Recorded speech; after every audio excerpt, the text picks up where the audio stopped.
Great. Well, hello, everyone.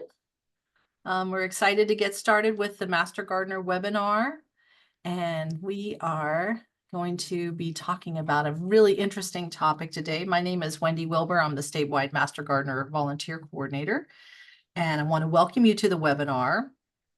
And if you wouldn't mind jumping in the chat box and say where you're joining in from today, as well as popping in to say, do you see mushrooms or interesting fungi in your landscape?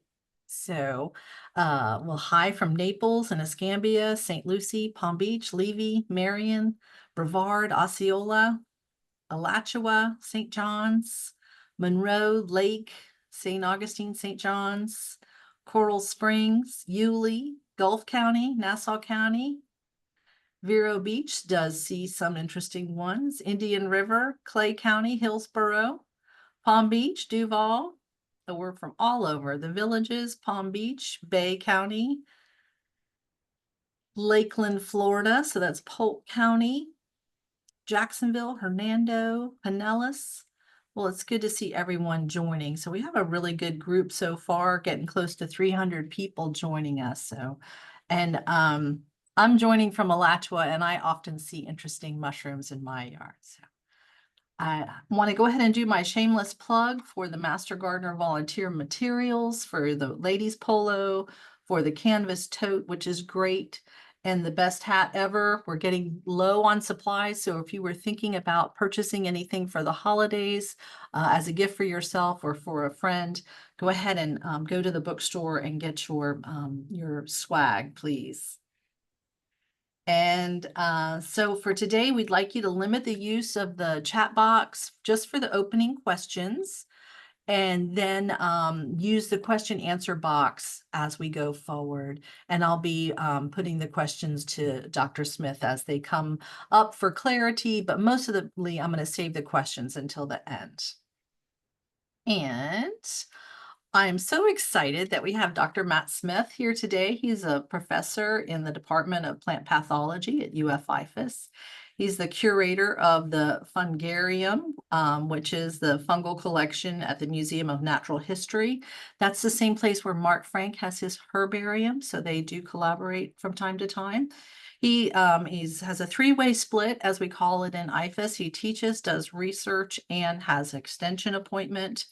And he is responsible for identifying all the unknown fungi for all the Florida stakeholders, not limited to, but mostly for our plants diagnostic lab, disease diagnostics, for extension, for the veterinary school, as well as for Florida's poison control centers. So he really has a very, very important function here in Florida, and we're just so lucky to have him working with extension, and we're so grateful that you were here today. So Matt, I'm going to go ahead and stop sharing and allow you to go ahead and share. All right, I'll give it a try. Let's see if we can get this going. Okay. All right, I think I have to, is that it, or do I need to swap them? Just go ahead and put it into slideshow mode, and I think you're going to be good.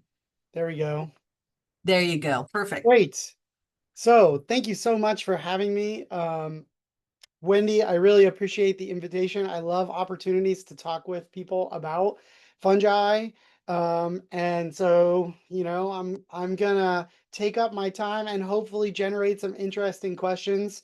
So let's get started because I tend to just go on and on about fungi. I'm very excited about them. Hopefully you guys are too. I saw lots of people here, so hopefully people have a lot of good questions. So I'm going to tell you just briefly what I plan to do. I'm going to talk about what fungi actually are, because a lot of people don't know what they are, and also try to demystify what they do. And then I'm going to talk a little bit about how many species we think there are, because it's still a little bit of a mystery. So those are kind of the intro things.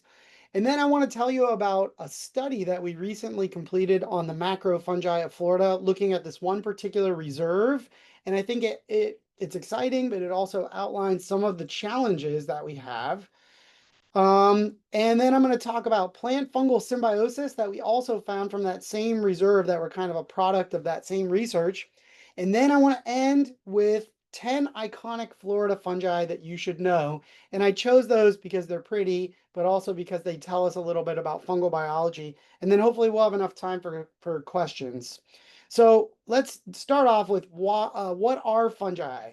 And if you're like me, then in class, when you were in biology student in high school, you learned about fungi for about 10 seconds, and they were just weird plants. So I'm here to tell you fungi are not just weird plants, but they used to be studied with plants. So I'm the curator for the fungus collection, and this guy, William Merle, was here from 1869 to, he wasn't here the whole time, but he was here for about the last 30 years of his life in the 30s, 40s, 50s. And when you read his papers, he talked about them as plants. You can see them in these posters where they're kind of in the corner getting the billing as weird plants, but they are not weird plants. They're their own group. And so these are eukaryotic organisms. Well, what does that mean? So here's a picture of a bolete. That's one kind of fungus.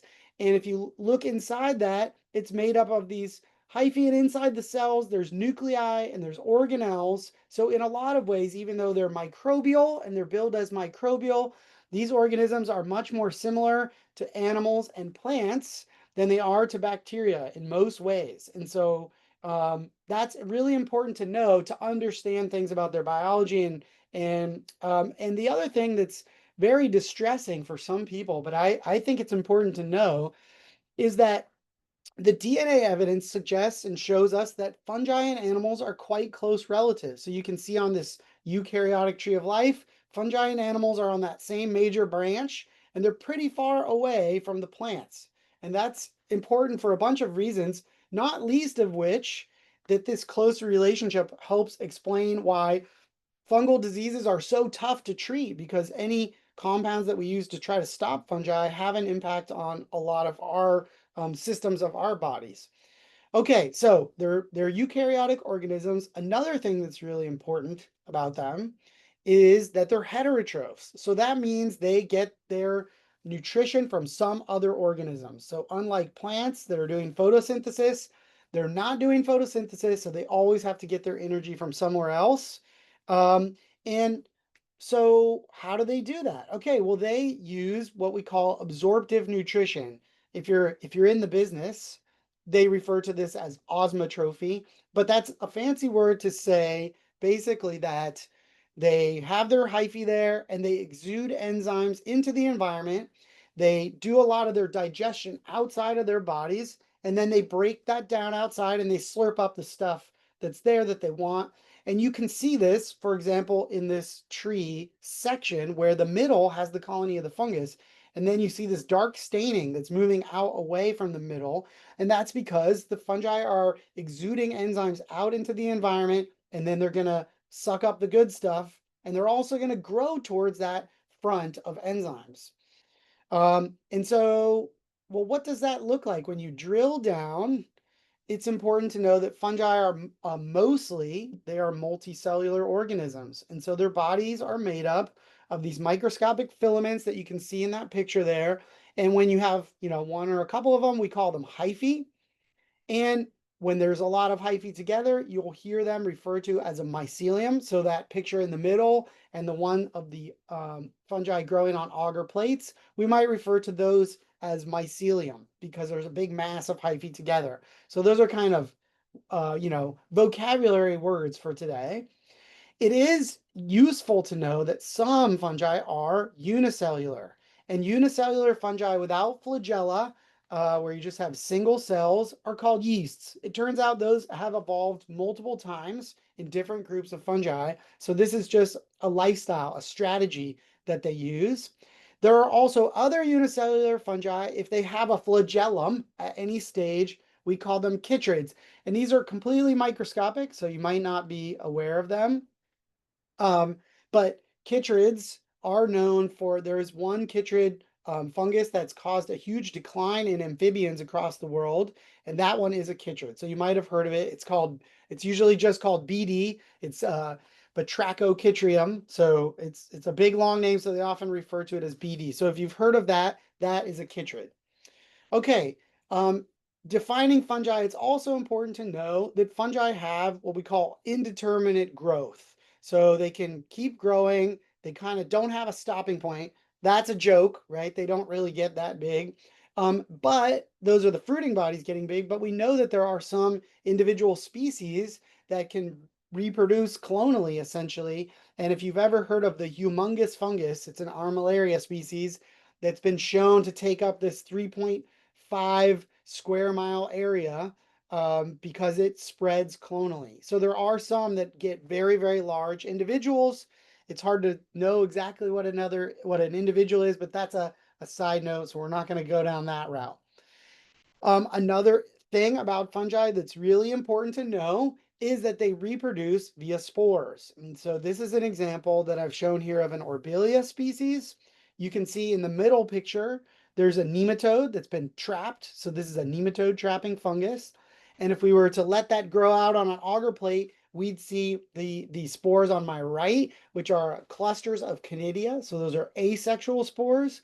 And if it was going to reproduce as a sexual fruiting body, it would be like that pink one on the left, which is a little cup fungus. And if you section inside of those little pink cups, you would see spores that are ascospores, that are sexual spores.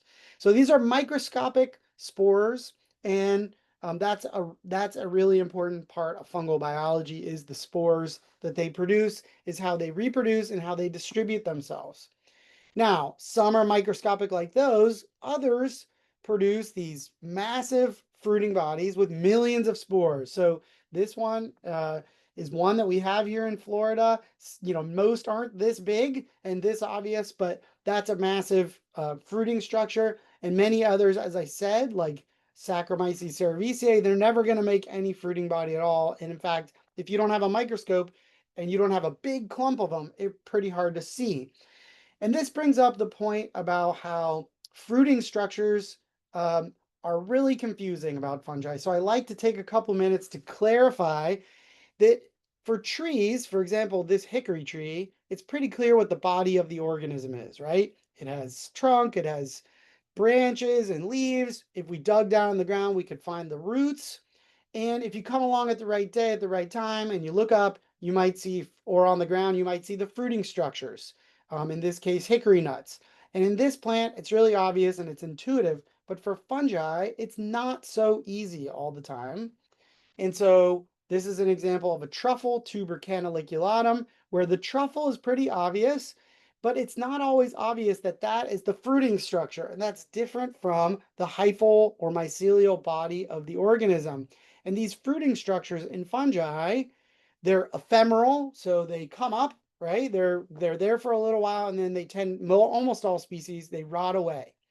They're also seasonal, so you have to be there at the right time. There has to have been enough water. You have to be in the right place at the right time. And if they're small or they're coming up under leaves, they can be really difficult to see. And certainly for the truffles, they are difficult to see because they're coming up underground.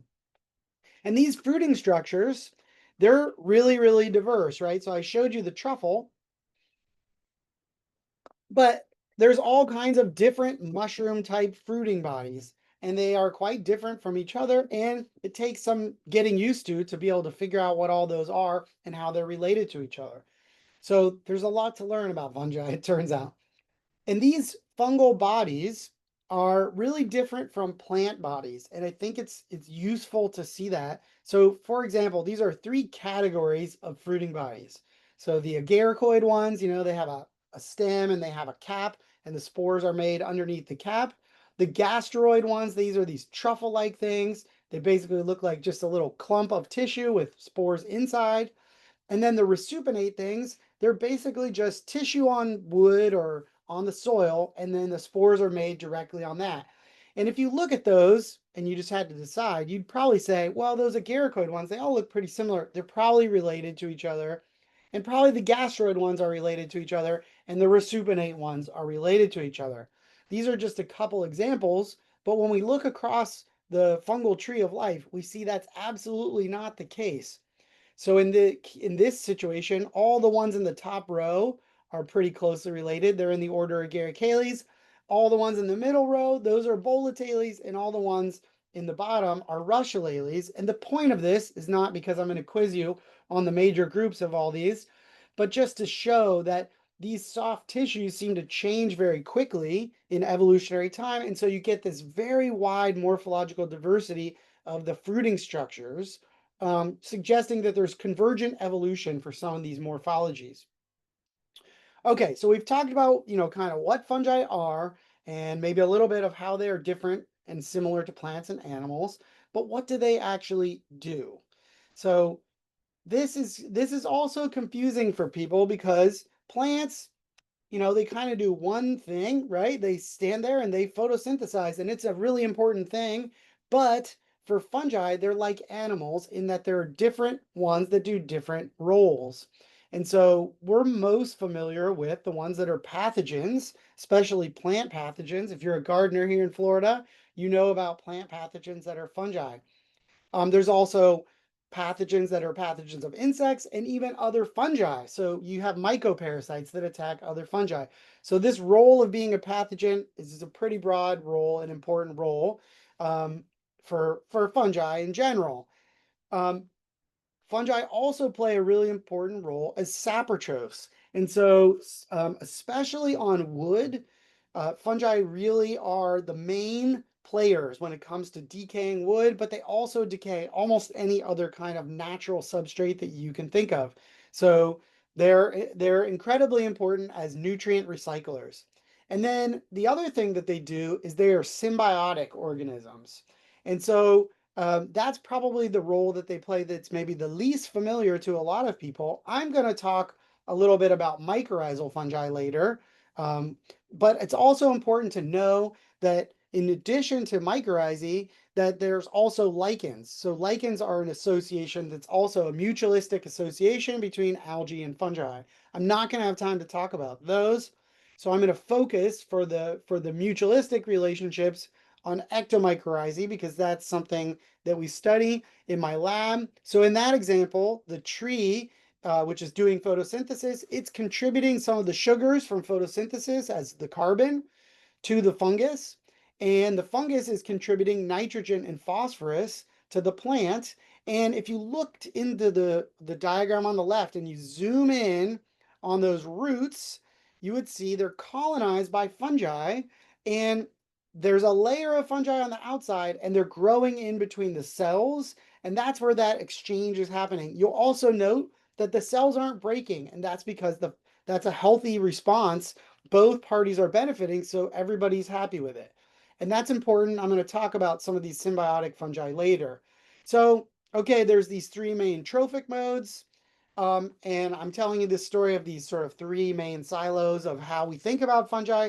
But I also, more and more, try to emphasize that it's not that simple because the more that we study them, we find individuals, species, that do different things at once, or sometimes they do one thing part of their life cycle, and then they may switch depending on how they're interacting or the situation, the environment, and they may sort of do something else. So this is an example shown here of this fungus Buckwalda boletus. It fruits on directly on wood and was assumed to be a saprotroph, but because it's related to mycorrhizal fungi, it seemed very strange. So we did a study pretty recently in 2022 where we looked at the ability of these fungi to decay, and we also paired them with wood decay fungi and showed that they actually ate the wood decay fungi. So this is a good example of a fungus where some of the time it's doing one thing and some of the time it's doing another thing. Another example that I'll talk about, we worked on this group of fungi, Pisizales. We work on them a lot in my lab, and that includes a lot of the truffles and also the morels and a very diverse group of like 2,000 species of other fungi.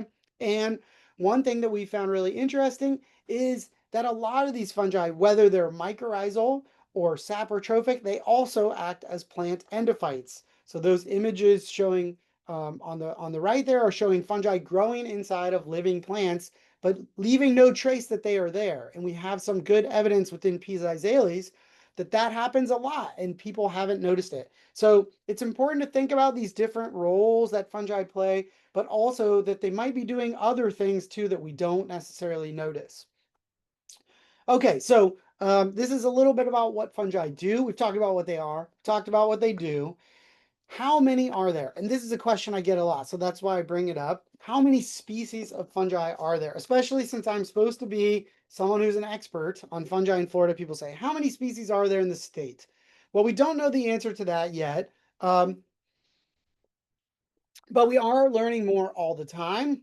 And so I just want to introduce you to this idea that there's this traditional view of diversity where animals make up the huge proportion of the diversity and fungi are small and plants are small.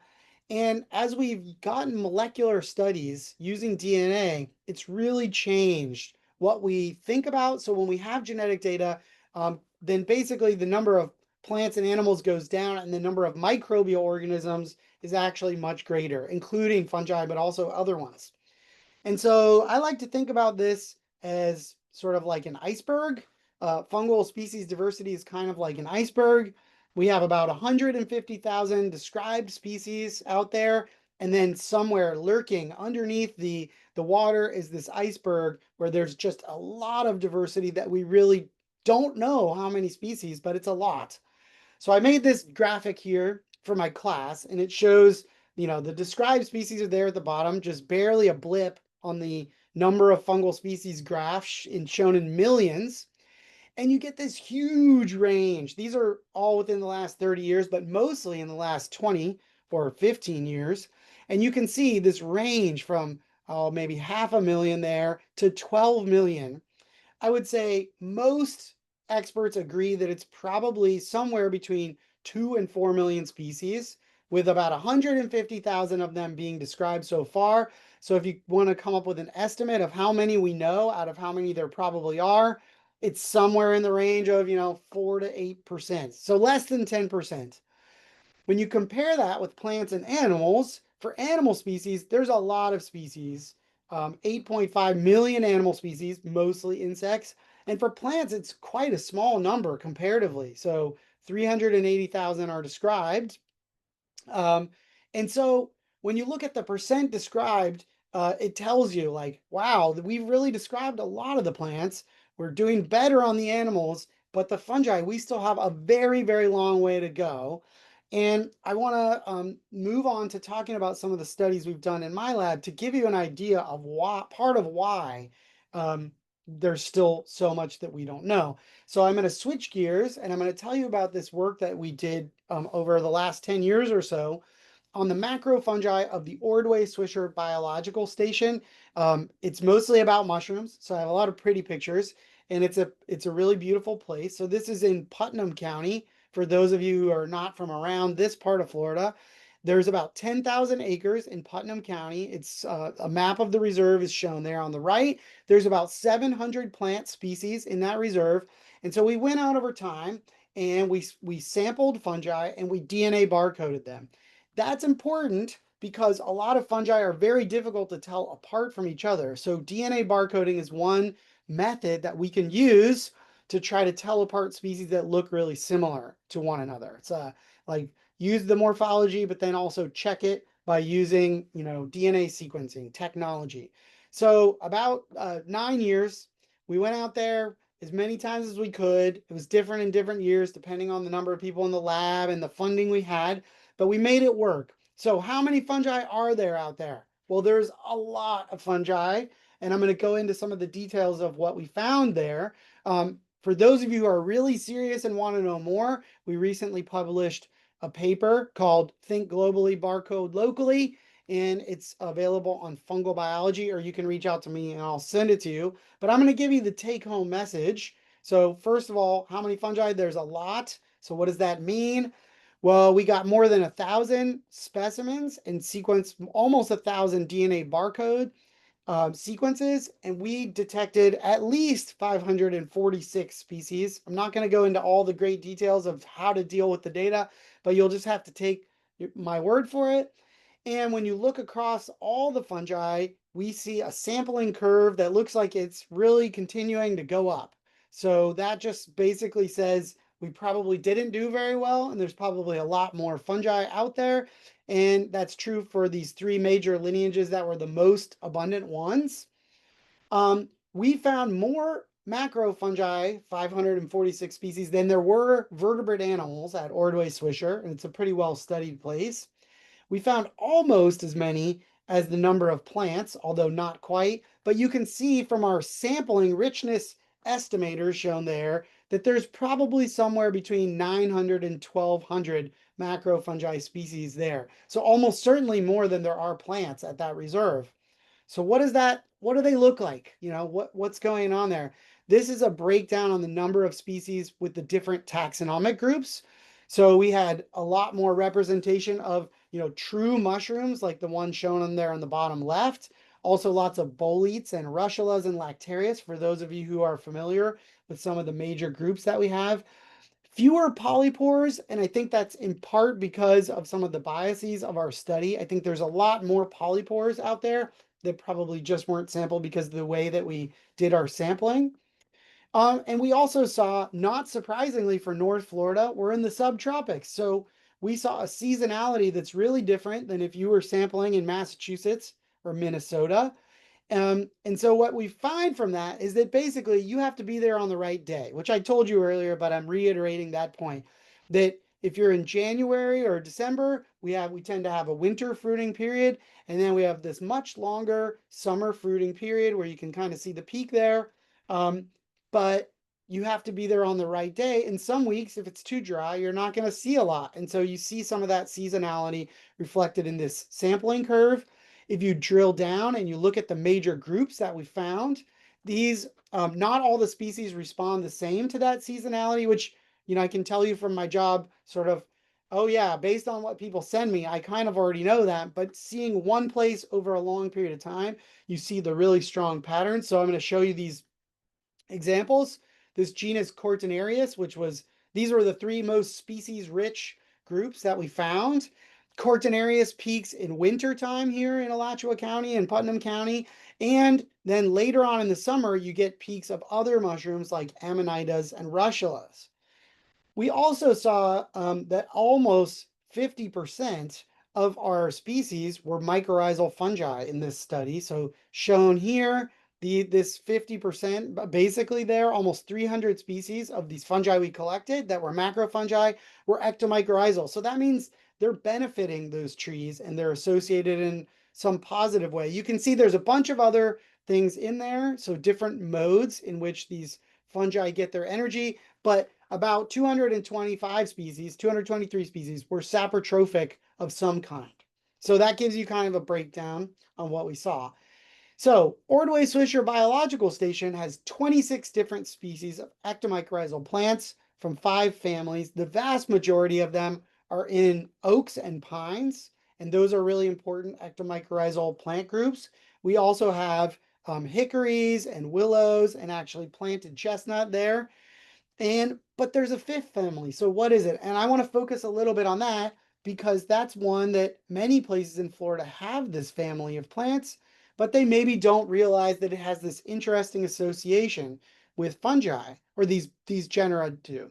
So these two pictures right here are Cistaceae. So this is the rock rose family for those of you who might know the common name, the rock roses. The genera Crocanthemum and Lechia, turns out they're pretty common here in Florida. And what's interesting about, well, there's many things that are interesting about them. I'm particularly interested in them because they form these ectomycorrhizal associations. And we tend to think of these ectomycorrhizal mutualistic relationships happening mostly with trees. And I would say across the globe, that is true. But this family, Cistaceae, even though they're these small herbaceous plants, they're forming ectomycorrhizal associations. So you can see this paper from my lab. We went out and sampled these, not just in Ordway-Swisher and some other spots. And what you can see is when you dig up the roots, even from these herbaceous plants in sandy habitats, they're always forming these associations on the roots. So you can see the panel. And we were able to actually match them with some of the fungi that we collected in our study. So here's Xericomus hypoxanthus shown there. It's actually a pretty common one that we find around. And then here's another one, Pisolithus oryzus. That's one we see a lot here in Gainesville, and it's a pretty common one across the state of Florida. We found that one on the roots of these plants. We also looked at nearby pines because a lot of these were growing in sandy pine habitats. So they're in open sand, but there's pines nearby. So we sampled the roots of the pines to see, are these really sharing the fungi that between these little teeny cistaceae plants and these big pine trees? And it turns out they are. So down below, there's a network of fungi. And we actually think that these plants, these cistaceae plants, might be helping to keep the fungi alive, which may impact the recruitment of some of the larger trees when they come in as seedlings. We haven't had a chance to test that, but I think it will be a cool hypothesis to follow up on. But here's an example of the major groups that we found. We found a lot of Russula and Lactarius and Lactifluus. So these are ones that showed up a lot in our survey, and they showed up a lot on the roots of these Cistaceae plants. We also found a really interesting one, which I didn't expect. I'm someone who's really interested in truffle fungi, and we found evidence of this genus Delastria. This genus has no species described from North America. It's only described from Europe and one species from Australia, but we know that we have it here, and it's known only from this asexual spore mat collection, one of them. We expect the truffle, like the one shown on the right there, probably exists, but we just haven't found them yet. So there's lots still to learn about the fungi in these interesting Florida habitats. And I encourage you to look for them, be on the lookout. Maybe you'll be the person that will find the first Delastria truffle. Okay, I don't want to go on too long. I want to make sure we have time for questions. And so what I want to do with the remaining part of my time is I want to tell you about some individual fungi that I think are interesting and that you might see in your area. So, Florida is supposed to be the sunshine state, but I like to think that it's the fungi state. And we have interesting fungi all across the state and different ones in different regions. So I'm going to tell you about some of the ones that I think you might need to keep an eye out for. So here we go, 10 iconic Florida fungi that you should know. The first one, which I already hinted at, it's shown here. Sorry about that. It's shown here, and this is the largest mushroom in the Western Hemisphere, Macrosby titans. This one is a giant. It's massive. Um, it it really is a showstopper. And when you show up at a classroom with kids and you bring this giant mushroom like that, and it's bigger than half their body, they're impressed. This one is a saprotroph, and this one is interesting because it seems to be spreading in the throughout the southeastern U.S. It used to not be in this part of Florida, in North Florida, and now it's here. But it gets top billing as my number one that you should be on the lookout for. Now, number two is Chlorophyllum molybdites. Chlorophyllum molybdites is everywhere. I think this is probably the one or two for the most common fungus that's in lawns around Florida. It's probably the one that I get the most questions about. It makes these giant fairy rings. It's a saprotroph that grows in the lawn, and it's abundant. And it has this green spore print, which makes it really quite easy to identify compared to other things. If you look at the spores, they're going to be green in color. However, I will point out that it's often confused with an edible look-alike species. So Chlorophyllum molybdites, it's toxic. It won't kill you, but it will make you feel really, really bad. So please don't eat it, and keep, little kids away from it. But it gets confused with, which you can understand why after seeing these two pictures side by side. Macrolepiota procera is another one we have here in Florida, but it's much less common. That one is considered an edible. Um, okay, so now you guys know, be careful when you're out there. Don't snack on anything that looks like Chlorophyllum molybdites. Again, not deadly toxic, but it will make you feel pretty darn bad. Okay, and then number three on my list here is Amanita bisporidgera. This one is a very toxic fungus. It's not everywhere in Florida, but it is pretty common throughout, let's say, the northern 2/3 of the state. And this one actually is a deadly toxic species, and it's pretty common. The picture in the upper right-hand corner came from an area right near Gainesville, and the one on the left also came from an area right near Gainesville one of them where I walk my dogs. And so this is a group of fungi you want to be very careful when you're eating wild fungi, because I'm the poison control guy and I don't want to hear about you or see you in the context of poison control. So be sure you know what you're eating. I do want to point out, though, that Amanita bisporidgera and other fungi that are extremely toxic it's totally okay to handle them with your hands. So that picture in the middle is not the way that those fungi were naturally fruiting. I picked several that had been in a cluster and I put them in a nice array there to take a picture of them. I didn't have special gloves and I used my bare hands and I was fine. So maybe you don't want to lick your fingers if you're working on Amanita bisporidra, but the point is if you're not ingesting the compounds, they're not toxic. So you're safe. Some people get really scared to handle mushrooms, but all mushrooms in the state of Florida you can handle safely. Just, don't consume them unless you really know what they are and they're safe.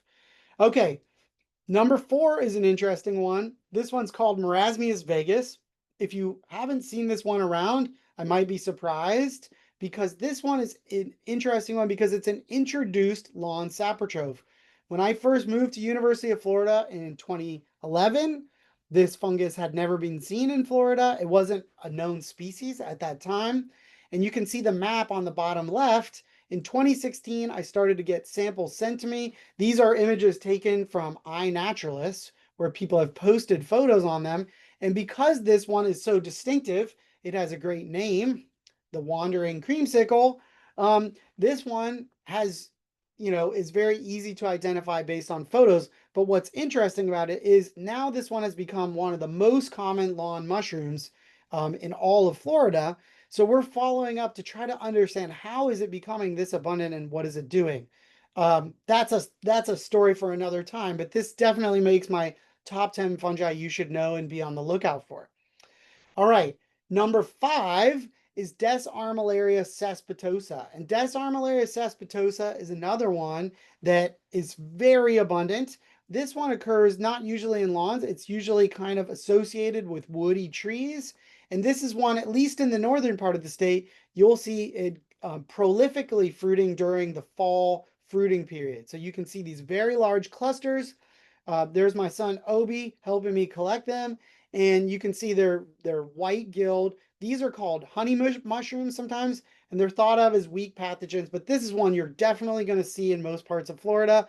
Be on the lookout. Some guides suggest it's a serious pathogen, and I have not seen evidence of that. It seems to be more of a saprotrophic fungus. It may be involved in finishing off trees that are sick for other reasons, but it's unlikely to do a lot of damage on its own. All right. Number 6 is a crowd pleaser, Psilocybe cubensis. And this one is interesting because it's hallucinogenic. This one seems to be restricted only to dung. And so when you find people going out into fields looking at the dung, sometimes they're looking for this one. It is important to recognize this one's very popular. People are interested in it. They're going to ask you questions about it.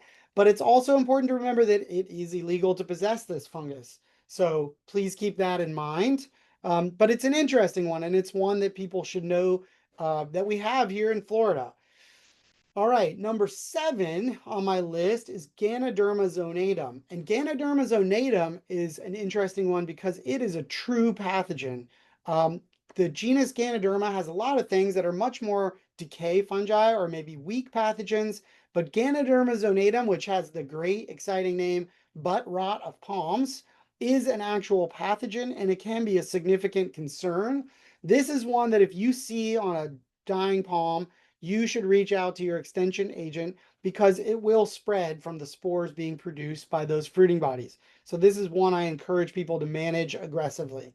For that reason, it's a good one to know because we have so many palms here in Florida. All right, number 8, it's getting a little late in the season for this one, but this one is the jack-o'-lantern mushroom. Omphalioides subaludens. Sorry, that one's a mouthful. This one is interesting because it's a saprotrophic fungus that is bioluminescent. And so you can see the image of that on the left. That's not a doctored image. Um, but my kids didn't believe me that this was real. I got the mushroom when it was fresh. We went inside of a closet, so there was no light. And after about 30 seconds of our eyes adjusting, you could see this fungus giving off light. So this is something that's evolved multiple times in fungi. We don't totally understand exactly what purpose it serves, but it's pretty cool. So look for that one. All right, a couple more fungi for you. The next one here is Phallus ravenellii. Yes, it's called phallus. This is a stinkhorn. Um, and I like to call this one the fly whisperer. So this one has this very odd shape. When it comes up, it's almost always associated with mulch. When it comes up, it has these little eggs. It kind of shoots up out, and the spores are there at the top in this very stinky, slimy mess. So this one is called a stinkhorn. It's not just a clever name. They really, really stink. And most of the calls that I get about them are like, how do I get rid of this stinky mushroom in my yard? But I do think it's worth pointing out that this stink is for a reason, and that's because if you go and you watch these fungi, if you can be close enough to them, they stink pretty bad. You'll see flies and beetles being attracted to them. And those flies and beetles, they'll come to the tissue, they'll wallow around in that liquid mass of spores, and they'll eat it, and they'll get spores all over their body, and then they'll take those spores off to the next site. So this is kind of like a flowering plant, except for it's with a smell that's like carrion instead of a nice floral smell. All right, and the last one I want to mention, which is also pretty common in Florida in the landscaping environment, is this one, Cyathus striatus. This is one of our bird's nest fungi. We have a number of different species, but this is the most common one. And they have this really cool rain splash thing that they do. So they have these little cups. When the spore mass, which is inside of this thing called a peridiole, it looks like a little egg in a nest. When it's mature, that opens up and the rain will splash those things out of that little cup, and that's how they get around. They're really quite common on mulch. We have another species that sometimes shows up on cow dung too. And one thing is pretty interesting that most people don't know about that is those peridial structures are super tough. So we actually did a study on that in my lab. There was a student who subjected these peridials to all kinds of different treatments. So he froze them, he had put them in UV light for a week, and then he heated them up to all these different temperatures. Basically, almost all of them survive up to 65 degrees Celsius and some up to 80 degrees Celsius. So these are really cool. They're like as tough as Mr. T. That's why Mr. T is shown on there. So uh, I guess I'm going to try to wrap it up so we have a little bit of time to chat and talk about other things and answer your questions. I guess I'll just say when you're out there in your garden and you're out there in nature, don't forget about the fungi. I really encourage master gardeners are a great way that we learn about what's going on in different parts of the states. So feel free to reach out to me if you guys have questions about fungi, you find something interesting. Before I end, I want to say there are people always ask me, and I get lots of questions from all over the state. I can only answer so many at a time, so I always like to plug a couple different things for understanding more about fungi. Two of them are books from that cover, or at least partially cover, the fungi of Florida. So there's a common Florida mushrooms book. That one can be purchased through IFAS Extension online. It's only about 20 bucks. That's a really good one, but it's a little outdated and its pictures aren't the best necessarily. They're also a little outdated. So I also really like this book, Mushrooms of the Gulf Coast States. Together, these books are less than $50. If you're looking for a buy, you will be able to buy both of them for right around $50. You'll have sort of the state of the art for mushroom books. And then the other thing is if you're not already using iNaturalist, um, that is a great tool. And when you post your photos, you get to learn about what's going on with other people nearby. And it's also a great way to slowly learn about the fungi. The other thing is they do have an AI tool that helps you. It's not perfect, but it does give suggestions, and it's a good way to start learning more about fungi. So I like to plug all these. But of course, there's my email, trufflesmith@ufl.edu. And I'm always interested to hear from folks and try to answer their questions as best I can. In terms of the research, I just want to say, certainly didn't go out and collect all those mushrooms and DNA barcode them myself. So there was lots of people over many years who contributed. These are some of the pictures of people who've helped us. And the University of Florida and IFAS have been very supportive. Some of our research has also been funded by the National Science Foundation. And I also like to thank those guys are my research team. These guys are my family team that they put up with me identifying fungi all the time, even when we're on vacation. And I think I'll end there and just say that it's a pleasure to be here with you. And I thank you guys for listening. So thanks a lot. Oh, it was great, Matt. Thank you so much. We got lots of questions. Someone wants to know if their favorite mushroom guide, Mushroom Hunter's Field Guide by Alexander Smith, is any relation to you. Good question. I'll always be living in Alexander Smith's shadow because he is the most famous mycologist Smith. He was a professor for a long time, but he is not related to me. There's so many Smiths. Okay. So Smith, no relation. Sorry. Okay. And then Yvonne wanted to know if there's any fungi species that prevent the establishment of other fungi species. So this is a great question.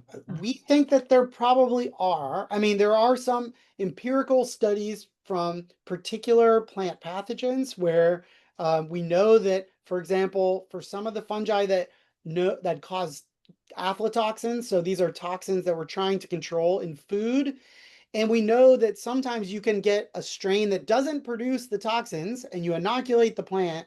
And then when you try to inoculate with the one that makes aflatoxins, it will restrict its growth or eliminate its growth.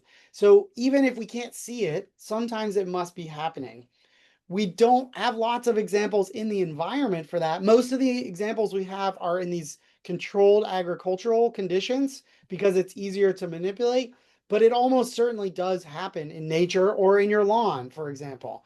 It's part of what we want to understand with how is this Marasmius vagus, which has come from Australia, how is it able to invade Florida when there's so many other mushrooms already there in your lawn? And we don't know the answer to that. I would say it's complicated, but almost certainly the answer is yes. Yeah, cool, cool, good, great question. And then Sarah's wanting to know, are the truffles found underground in Florida? And then I'll add to that and on what type of trees. Sure. Yes, we do have truffles in Florida. I would say if you're really interested in truffles, Florida is not necessarily the best state because we don't seem to get massive production the way we do in some other parts of the United States. But we do have them, and certainly there are a couple species that are pretty prolific. They are underground. So with truffles, basically truffles have evolved a lot of different times within fungi, these enclosed fruiting bodies that I showed you pictures of. The adaptation is essentially they keep their body closed, they make the spores in there, and then they give off odors. And then we know that animals come and the animals dig them up, and then the animals eat the truffles, and their spores pass through and they get deposited sort of all around the forest, right, by the animals. And so we do have them in Florida. I would say the most abundant ones that I see are under oak trees, but we do have some that are under pine trees as well. So there are a couple genera that we have that are reasonably common. Rhizopogon, Elaphomyces, and tuber are probably the most common ones. So the genus tuber are the ones that people want to eat, and we do have an edible truffle. So tuber leonii group or the pecan truffle we do have here in Florida, and I found it multiple times here in Gainesville. It's not it's not a super abundant, but it's there, and you will see it if you look enough. Okay, great, great. Vivian's wanting to know if the largest mushroom, the microcebi, is edible. So it's interesting because there are conflicting reports on that. In several places, they say that it is edible. I think it smells terrible, so Okay, I would never personally want to eat it. But according to some sources, it is edible. okay. Those are the people that survived. The people who didn't survive. So no one gets sick that I know. There are no reports of people getting sick from Okay. macrosby. The other thing I'll point out though with macrosby, and this is true for all mushrooms, just because the species is edible doesn't mean that you should eat that thing. So with macrosby, one thing that seems to allow it to get so big compared to other species is that it kind of develops slowly. Many mushrooms kind of show up overnight, and most of that, blowing up from these small guys to really big is basically water coming in from the mycelium and making the mushroom inflate all at once. For macrosby, it seems to do that over a much longer period of time, which allows it to kind of keep growing. But that Mm, means it also is commonly colonized by actinomycete bacteria.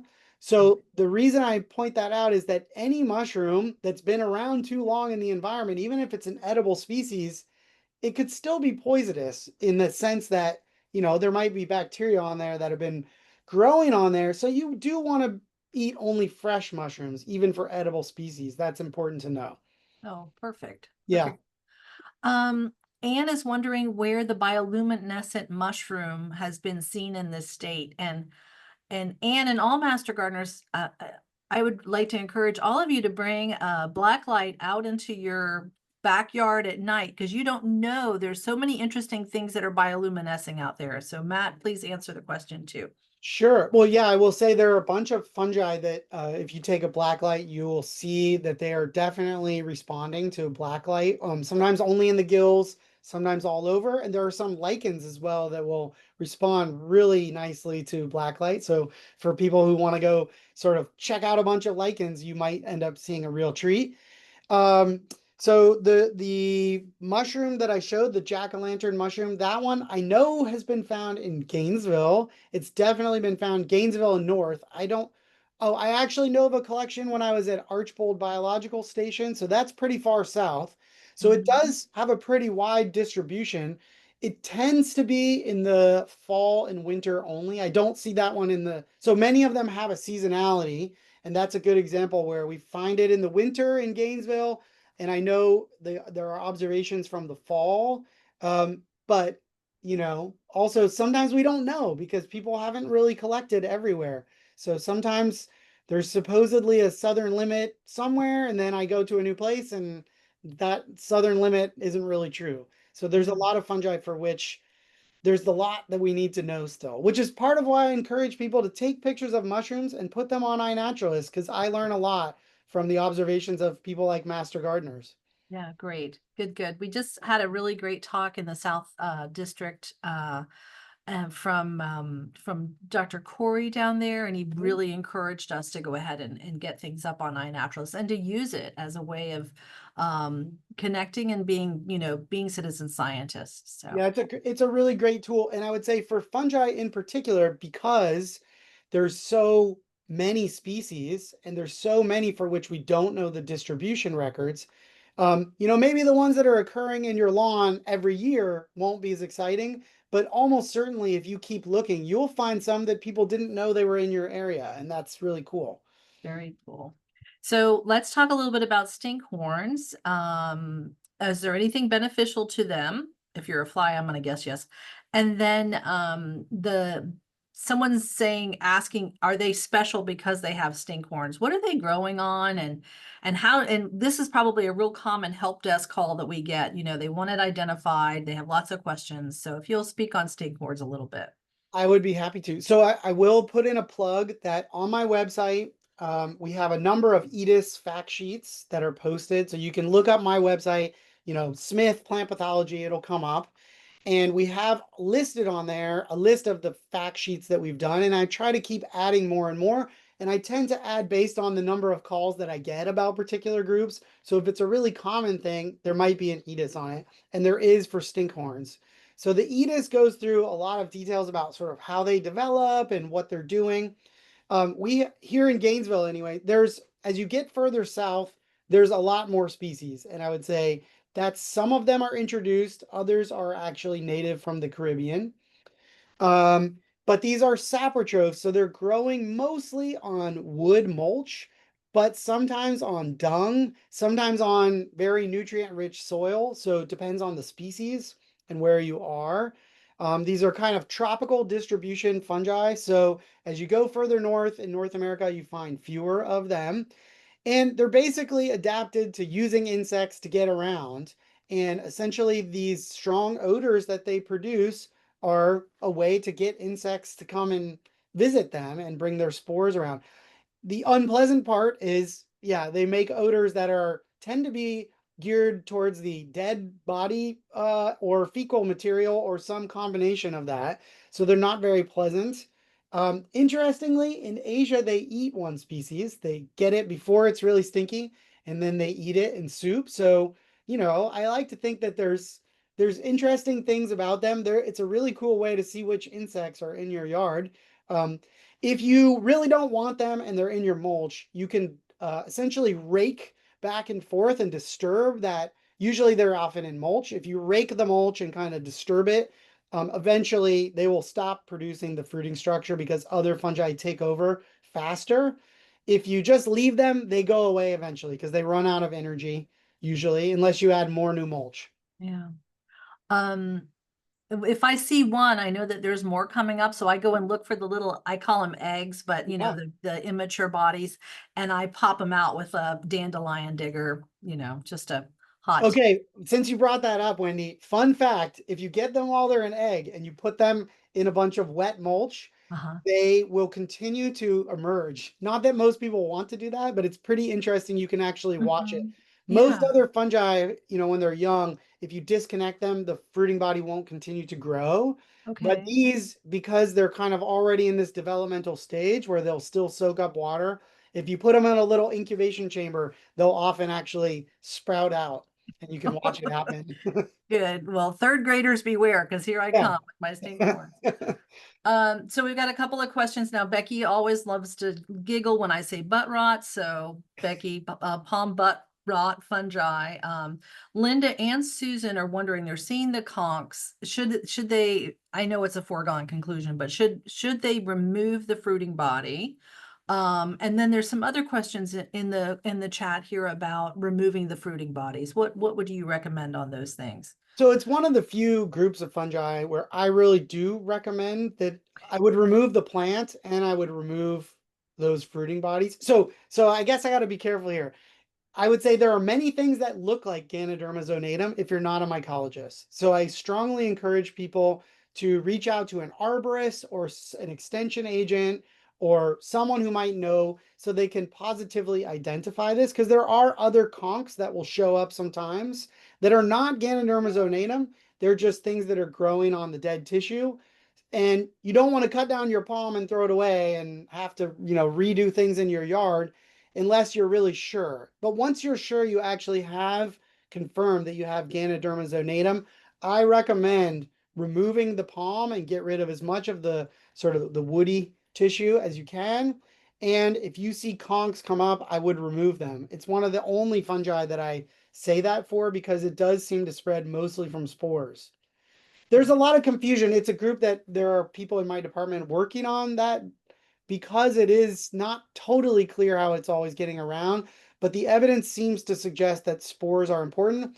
And each one of those conchs can make hundreds and thousands of spores, in a short period of time. Yeah. And if you're seeing conchs on an oak tree, like Susan is, I think it's time you can remove them, but it's time to call time to call the arborist, isn't it? I agree. Yeah, it's very situational. I get a lot of calls about wood decay fungi in the context of trees. And I mean, ultimately, there's going to be some judgment call. But I think it's important to remember it's a combination of the place where the tree is, Mhm. the species of the tree, the condition of the tree, Right. and the fungus. So quite often the fungus, I would say, is the least important thing, and those other things are going to help you decide. Like if you have a great species, let's say live oaks, they're great. They live for hundreds of years, they may die for hundreds of years. If they're not overhanging your house and the condition of the canopy looks good, you can have fungi on them for a long time and they'll still survive just fine. But if they're overhanging your house, you might take a more conservative approach. And an arborist can help you make an informed decision about that. I think it's really important because I've seen both extremes. I've seen people wait, um, sort of really late and have a problem because they weren't aggressive enough. And then I've seen people take down perfectly good trees because they see one fruiting body, and that's an overreaction in the other direction. And so it's hard to come up with formulas for these things, but you really want to consult with a professional, especially if it's a high value tree in your yard. Right. And then remembering that we had Dr. Yuri Holker present to us back in the spring and talking about, leaving snags, leaving that dead wood and letting that fungi kind of finish his course while providing habitat for insects and birds, etc. So, Absolutely. Well, yeah, I'll put a plug that project, Yuri and I are working on that project together, the Neighborhood Watch, which I mhm. didn't have time to talk about, but the Neighborhood Watch project is out there. It has some really good resources for, sort of helping you figure out what's appropriate for your yard, what might work with your tree. I've done that. Several of the trees that I've had in my yard became hazardous. And rather than removing them all the way and getting rid of the entire thing, we sort of chopped it off at a height that was made it more manageable and less dangerous.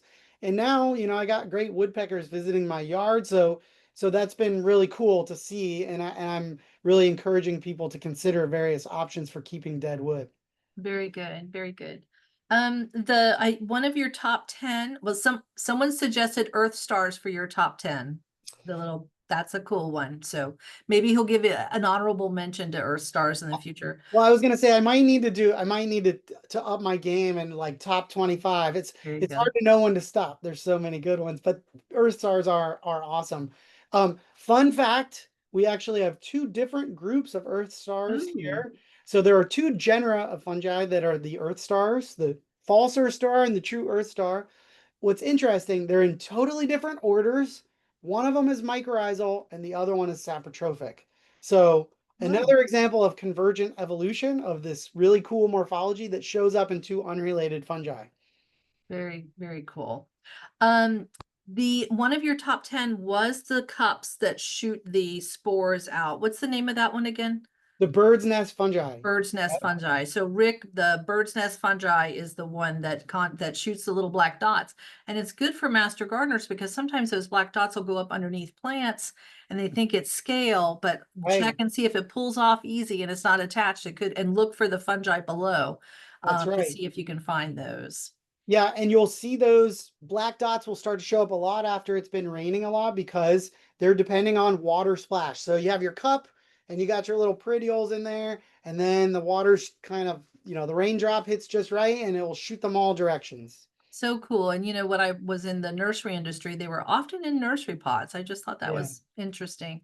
Well, Um, I think it's because those peridioles are so tough, like we showed in that study and I mentioned, you can freeze them, you can give them as much UV light as you want, you can heat them up, and the spores survive inside that little case. Neat. Are the stinkhorn mushrooms dangerous for dogs? Well, they're dangerous for owners because they're going to get stink all over, but they're Yeah. but they are not known to be dangerous for dogs. In fact, I know of no poisonous mushrooms in that group at all. Okay. Well, who would Yeah. want to eat them? I don't know. Yeah, I think Um, just dogs mostly. and you did share the field guides. You're the Mushrooms of Florida by Dr. Kimbrough. And Yes. then you had the other one. There's a number of good sources, but what was the title of the other one? Mushrooms of the Gulf Coast states Gulf is one Coast. that it's relatively recent, last 10 years. And because it's the Gulf Coast states, it includes some fungi that are, more north than us, but it does include a lot of Florida fungi in there. And so it's really a good one that has photos that are, in our area. Well, the cladistic analysis, the tree of life that you put up, got someone Yep. thinking about slime molds. Where do those fit in there? Great question. Well, I don't have my visual, but essentially they're on another branch all by themselves. All by So I get themselves. a lot of questions about slime molds. They are really super interesting, but they're not fungi, they're not plants, they're not animals. They're amoebozoans. They're all off on their own. And when you watch them, they all have some sort of amoeba stage, and they ingest their food. So they'll kind of like an amoeba flow around the thing and then they ingest the thing they're going to eat. So that makes them fundamentally different from fungi. Okay. And the prototaxides is Uh-huh. considered the grandfather of fungus, or is that still true, or is that changed? Cynthia's asking. Good question. So Cynthia's asking about this very large fossil called Prototaxis that has been described by some people as a fungus. So this, I would say the jury's out, and one of the problems about fungi is because there's all this convergent evolution that I talked about. There's so much variety in what forms there are, even in one particular order, you'll find all kinds of different morphological variation. And the problem for us is that means it's very hard to interpret fossils. Do you have a fungus in this group or in that group or one that's gone extinct? And I would say prototaxis is one of these mysteries where people weigh in and they debate it, but there's no real way to go back and know. And so I think it's always going to remain sort of a question until new fossils arise, maybe. I'm not Because 100% convinced that it's a fungus. I'll say that. okay, okay. Um, and let's see. Oh, somebody asked me in the up at the beginning, and I gave them the EDIS documents on shiitake and oyster mushrooms. They said which ones are the easiest ones to grow at home. I answered that. But Greg is asking, can you really be successful in growing mushrooms at home? Or what about those kits that they sell? Well, I mean, definitely you can grow kits and a lot of them work. I guess a couple things. One is, there's a lot of resources now out there for growing the kits. You need the right conditions. You have to put in some time and energy to figure out for your space and your conditions what's going to work. One thing I will caution people against is growing the yellow or golden oyster mushroom. Good. Recently, there was an interesting paper that came out showing from our new forest pathologist here at UF. She and her colleagues showed that this is an invasive species from Asia, and they've really discouraged people from growing that one. It is still being sold in kits in the US, so I would definitely not grow the golden oyster mushroom, but some of our native oyster mushrooms generally work quite well, and they're pretty easy to get. That's the good starter mushroom, I would say, is Pleurotus, the oyster mushroom, but not the golden oyster mushroom. Okay. Pleurotus ostreatus is the one that people typically grow at home, and I would stick with that one because we think that one is native anyways. Okay. Very good. Someone's asked what the flavor of the truffles were in Florida, if they rivaled the European. I'm gonna let you ask that one, answer that one. Okay. Yeah, so there are lots of species of truffles. I really like some of the ones from North America quite a lot. I've tried several of our sort of most famous North American truffles, and at least one of the North American species is in my top echelon of edible truffles. There are some species from Europe I haven't had a chance to try yet, but I hope to. And I will say, I think some are quite good, others are maybe not as good. And it's kind of like asking people, do you think that apricots are better than mangoes? Like, it's really a choice based on, some people love watermelon, some people won't eat it, right? So these are fruiting structures, and it's like that with mushrooms and truffles.